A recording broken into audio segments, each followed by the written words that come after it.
Shalom saudara semua, shalom buat semua yang ada di BSP hari ini. Saudara, hari ini sekali lagi sebelum kita mau belajar firman Tuhan, mari sekali lagi kita datang di hadapan Tuhan. Tuhan, hari ini kami datang di hadapan-Mu Tuhan. Kami mau berkata, dimanapun kami berada Tuhan, dalam kondisi apapun hari ini kami berada, biar ketika hari ini kami mendengarkan firman-Mu Tuhan, biar seperti sesuai dengan sifat firman-Mu adalah alive and active ya Tuhan.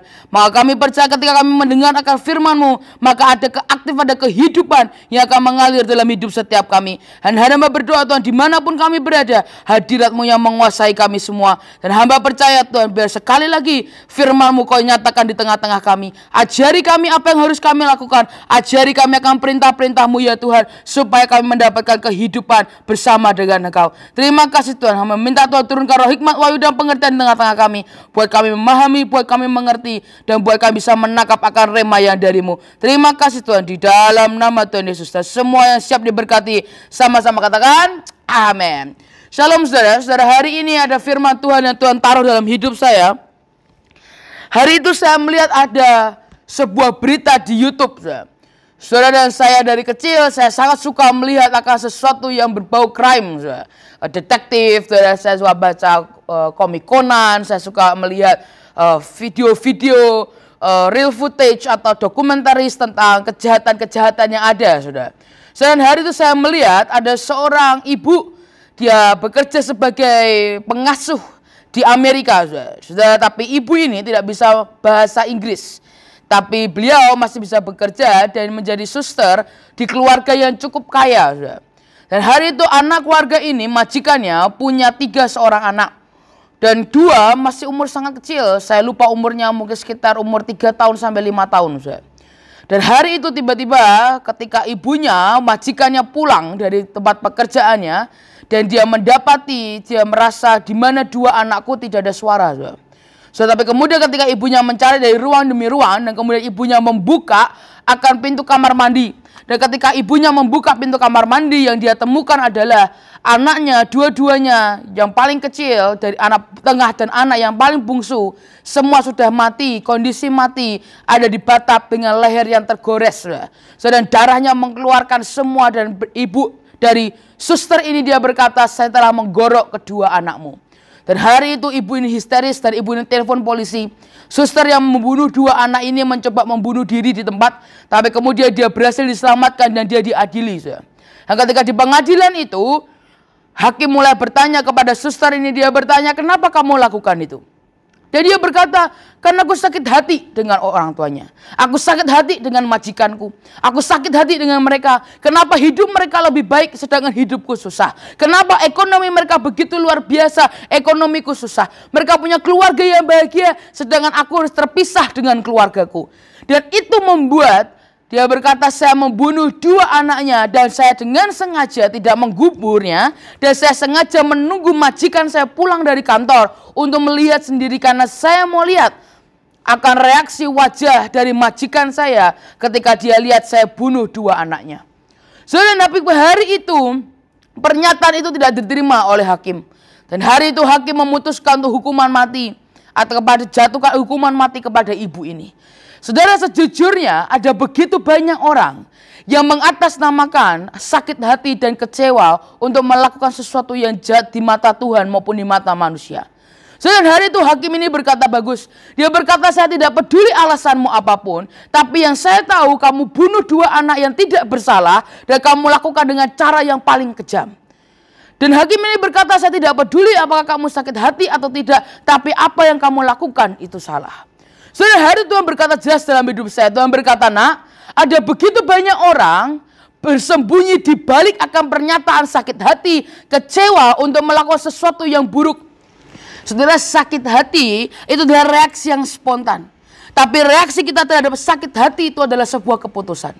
Saudara, saya berdoa kita tidak mengambil sebuah keputusan yang salah, yang membuat akhirnya ketika Tuhan mau membela kita, justru akhirnya dia dapati kita jahat di matanya. Dan ketika dia dapati kita jahat di matanya, percayalah pembelaan Tuhan tidak akan pernah turun dalam hidup saudara. Tapi apa yang perlu kita punya? Yang kita perlu punya adalah self control.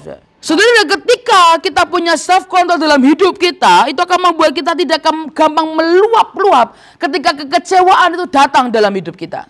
Ketika kita punya self control, kita akan tidak begitu gampang untuk mengutarakan sakit hati kita atau kemarahan kita. Saudara, di Alkitab pernah berkata, bodohlah orang yang mengungkapkan sakit hatinya detik itu juga. Saudara. Karena sekali lagi, sakit hati memang itu reaksi yang spontan. Kita tidak bisa mengatur hati kita untuk tidak sakit hati. Seringkali kita pun tidak sadar bahwa kita sudah sakit hati. Tapi reaksi kita kepada sakit hati itu adalah sebuah keputusan. Dan kita perlu punya self control supaya reaksi kita terhadap sakit hati itu tetap didapati benar di hadapan Tuhan. Saudara, perbedaan Ishak dan Ismail. Ismail dikatakan seperti keledai liar. Tapi Ishak seperti domba yang keluh. Dia punya self control yang begitu luar biasa. Bahkan ketika dia taruh di atas mezbah oleh ayahnya sendiri, dia tahu dan dia punya kesadaran bahwa dia akan dikorbankan. Tapi hari itu Ishak punya pengendalian diri dan dia mentaati ayahnya sendiri. Ketika Abraham memilihkan istri untuk Ishak, Ishak juga punya self control yang begitu luar biasa, yang seharusnya dia bisa memilih bebas siapapun. Tapi hari itu dia punya self control untuk mengikuti apa yang Abraham mau. Dan mari kita lihat apa yang dikatakan di firman Tuhan. 1 Korintus 7 ayat yang kelima. Dalam New King James Version, do not accept with consent for a time, that you may give yourself to fasting and prayer, and come together again, so that Satan does not tempt you because of your lack of self-control. Dia berkata sekali lagi, kalau saudara baca yang di bawah, supaya iblis tidak bisa mencobai saudara karena kekurangan akan nama self-control. Saudara, firman ini memang mengacu kepada tentang hubungan seorang suami istri. Saudara. Tapi sebenarnya sama-sama self-control, lack of self-control adalah maksud yang sama yang hari ini kita bicarakan. Seringkali ketika kita kurang akan self-control dalam hidup kita, itu akan membuat iblis dengan sangat mudah untuk mencobai saudara. Dan itulah kenapa Tuhan berfirman dalam buah-buah roh yang paling terakhir adalah pengendalian diri. Karena pengendalian diri memang adalah yang disebutkan yang paling terakhir, tapi itu yang paling penting. Sedangkan ketika kita punya pengendalian diri, iblis tidak akan dengan sangat mudah untuk mencobai kita. Saudara, ibarat hidup saudara adalah seperti pintu. Dan ketika kita tidak punya self-control, iblis akan terus mengetuk. Dan bahkan dia akan mencoba mendobrak hidup saudara dan membuat saudara jatuh akan dalam tipuan iblis. Saudara, dan seringkali ketika kita tidak punya self-control, dengan tanpa kesengajaan kita akan membukakan pintu hidup kita sedikit buat iblis.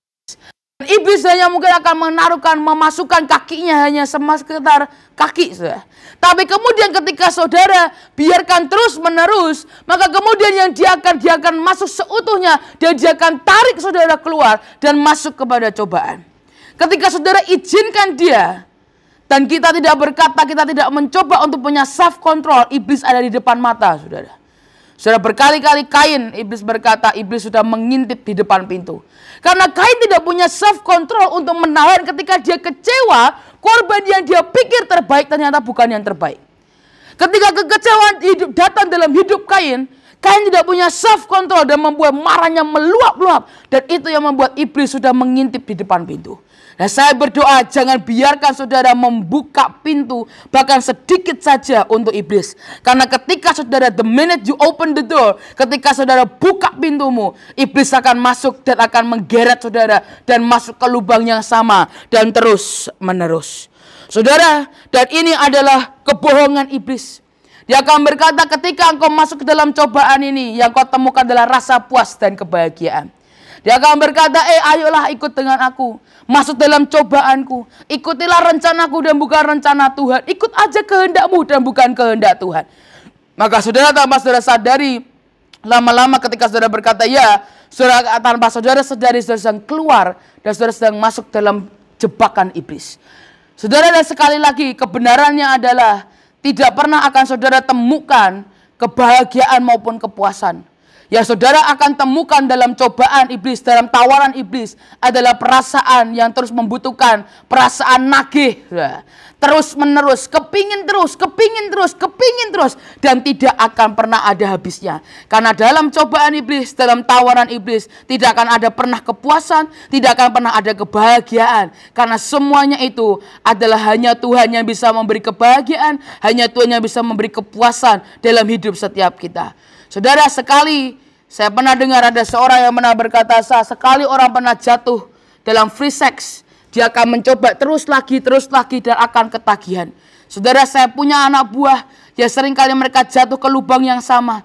Saudara, karena seringkali mereka berkata, susah ya punya self control. Tapi sekali lagi hari ini kita mau belajar untuk punya self control, supaya iblis tidak dengan sangat mudah membuat kita jatuh di lubang yang sama. 2 Timotius 3 ayat yang pertama sampai ayat yang kelima. Saya juga ambil terjemahan New King James Version, dikatakan, but know this, that in the last days various times will come, for men will be lovers of themselves, lovers of money, boasters, proud, blasphemers, disobedient to parents, unthankful, unholy, unloving, unforgiving, slanderers, without self-control, brutal, despisers of God, having a form of godliness, but denying its power. And from such people, turn away. Blasphemers dikatakan adalah penghujat. Dan firman Tuhan berkata, di masa-masa di akhir zaman, ini yang akan muncul. Orang akan mencintai dirinya sendiri lebih daripada Tuhan, bahkan lebih daripada orang lain. Orang-orang akan mencintai uang. Orang-orang akan gila dengan uang. Orang-orang akan boaster, membanggakan. Orang-orang akan proud, begitu bangga dengan kekuatannya sendiri. Blasphemers, orang-orang akan menjadi penghujat. Disobedient to parents, orang-orang akan mulai tidak tunduk kepada orang tua. Tidak bisa mengucap syukur, tidak kudus. Tidak bisa mencintai, tidak bisa memaafkan. Tidak bisa mengampuni. Tapi juga firman Tuhan akan without self-control. Di akhir zaman akan ada begitu banyak orang yang tidak punya pengendalian diri.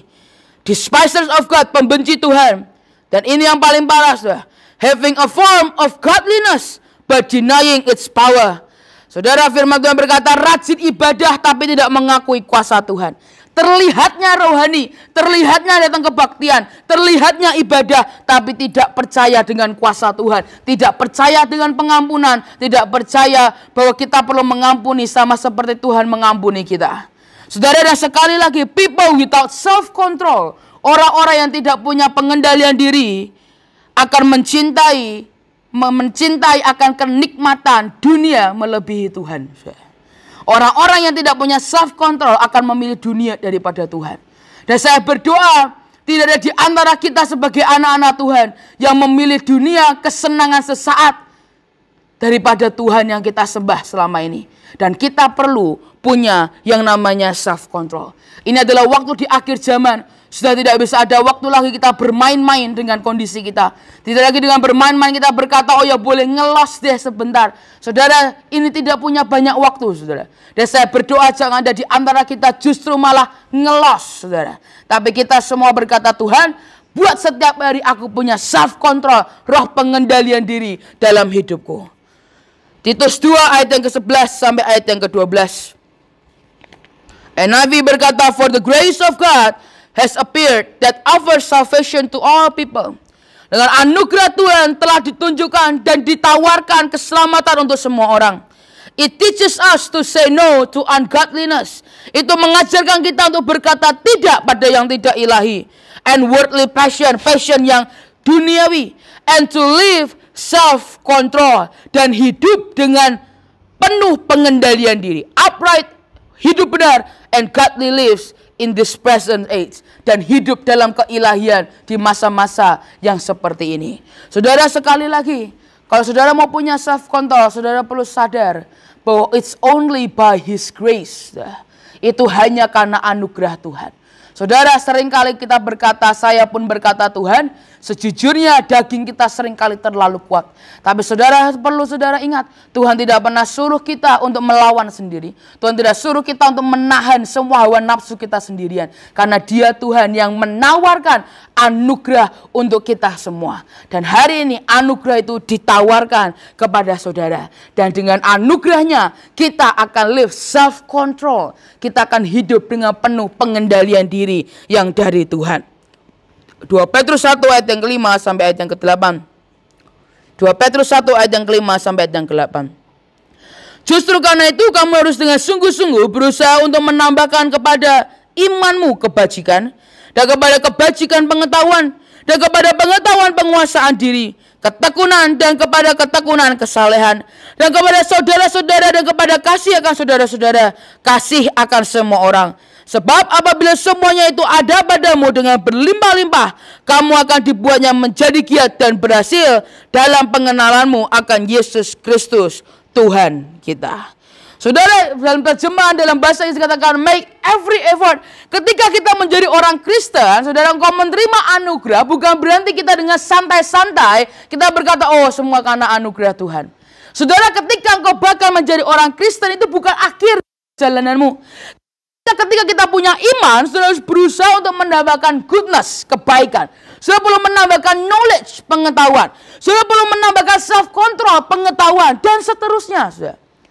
Saudara, dan ketika hari ini saudara adalah orang Kristen baru, ini bukan akhir dari perjalanan saudara, tapi adalah sebuah awal dari perjalanan saudara. Karena ketika kita punya iman, kita menerima anugerah, bukan berarti kita tidak bekerja atau make effort, berusaha untuk punya self-control dalam hidup kita. Bukan berarti kita tidak mencoba make effort, berjuang untuk punya goodness, knowledge of God. Saudara, karena seringkali itu yang membuat orang-orang susah untuk dibuat berhasil. Karena mereka hanya bergantung kepada iman dan anugerah. Tapi ketika Tuhan berkata nak kerja, saudara berkata tidak mau. Sudah seperti yang Paulus berkata, justru karena kita menerima anugerah, kita menerima berkatnya, kita harus bekerja lebih giat. Saudara, dan itulah kenapa self-control kita perlu berusaha. Kita perlu berjuang untuk punya self-control. Saudara, kita tidak bisa ngelos dengan seperti begitu saja. Tapi kita harus berusaha. Ketika kita marah, emosi, tahan. Saya tahu itu sulit, buat saya pun sulit. Tapi saudara, saya mencoba berkata Tuhan, jangan sampai reaksi dan responku salah di hadapanmu. Ketika dia menyakitiku, ketika dia mengecewakan, ketika dia menghina aku, dia memfitnah aku, jangan biarkan reaksiku salah, supaya Engkau Tuhan yang bisa menjadi pembela dalam hidupku. Tapi sekali lagi kita perlu untuk berusaha, karena self-control adalah sama dengan self-discipline. Seperti Ayub berkata, I make a covenant with my eye. Aku membuat perjanjian dengan mataku. Bahwa ketika aku melihat perempuan, aku tidak akan melihat yang najis yang akan aku lihat. Saudara, itu adalah cara Ayub mendisiplin matanya. Dan firman Tuhan berkata kita harus mendidik badan kita, daging kita untuk hidup kudus di hadapan Tuhan. Artinya kita yang harus berusaha. Ketika kita berusaha, the grace of God itu yang akan turun dalam hidup saudara. Dan ketika dua-duanya dikombin, saudara akan melihat hasilnya begitu dahsyat dan luar biasa. Saudara jatuh, bangkit lagi. Firman Tuhan berkata jatuh 7 kali, bangkit dengan 8 kali. Sudah jatuh berapa ratusan kali, bangkit berkali-kali lipat. Saya berdoa jangan ada biarkan saudara menyerah di sini. Tapi kalau saudara mengerti saudara perlu self control, ayo kita terus bersama-sama dan berjuang untuk punya self control setiap hari. Dan ketika saudara lakukan itu akan membuat ada improve. Dan tanpa saudara sadari, tiba-tiba saudara sudah menjadi pribadi yang berbeda. Saudara, self control itu menghindarkan kita dari kejatuhan yang tidak perlu. Self control itu membuat kita terhindar dari kejatuhan yang tidak perlu. Dan itulah kenapa kita perlu punya self control dalam hidup kita. Tapi ada kehebatan dari self control. Ketika kita berusaha berjuang, seperti emosi saudara sudah tidak ledakan. Saudara tahan emosi saudara dengan Tuhan, jangan dipendam. Engkau tahan, engkau beresi dengan Tuhan. Pastikan responmu dan reaksimu tidak salah di hadapan Tuhan. Ketika saudara terbiasa melatih seperti itu, nanti lama-kelamaan saudara tiba-tiba akan menjadi orang yang sangat sabar dalam segala bidang. Itulah kehebatan dari self control. Ketika saudara improve dalam satu hal, itu akan menyebar ke area yang lain. Saudara bertahan, sudah menahan emosi, tiba-tiba sudah akan menjadi orang yang begitu sabar menanti-nantikan Tuhan, begitu sabar menantikan berkat Tuhan, dan saudara akan menjadi orang yang sabar dalam banyak bidang dalam hidup saudara.